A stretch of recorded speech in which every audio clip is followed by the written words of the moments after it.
Here's the latest on a significant debate shaking up the political landscape. Senator Raphael Warnock has taken a firm stance against J.D. Vance's comments on school shootings, and it's sparking a heated discussion across the nation.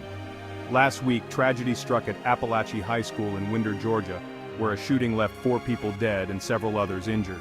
In the aftermath, Vance stated at a rally in Phoenix that school shootings are a fact of life and called for bolstered school security. Vance said, "We don't have to like the reality that we live in, but it is the reality we live in.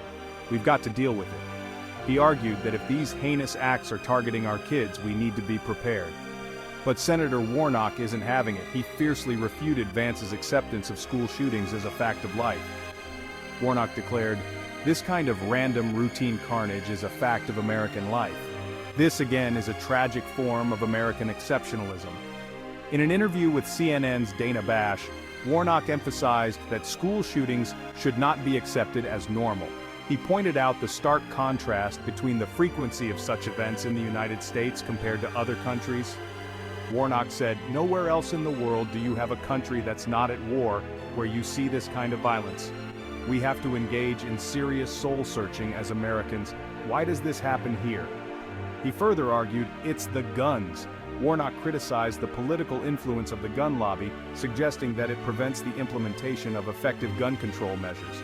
He expressed frustration that universal background checks have not been passed in Congress, leaving Americans as sitting ducks.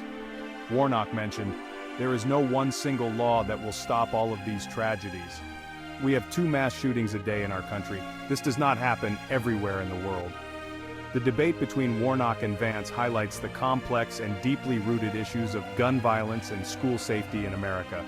While Vance calls for heightened security measures as a practical response, Warnock demands broader reforms and a critical examination of the cultural factors contributing to this violence.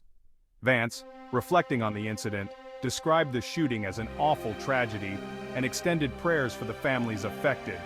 He labeled the shooter, Colt Gray, who is now charged with 4 counts of felony murder, as an absolute barbarian. The controversy further intensified when the Associated Press initially reported Vance's remarks as accepting school shootings as a mere fact of life. The AP later corrected their headline to clarify that Vance lamented this grim reality and called for better security. As communities and lawmakers grapple with these differing viewpoints, the urgent need for action remains clear. Finding effective solutions to protect students and communities from gun violence is a shared concern that demands immediate attention and decisive action. That's all for today. Stay informed and stay safe.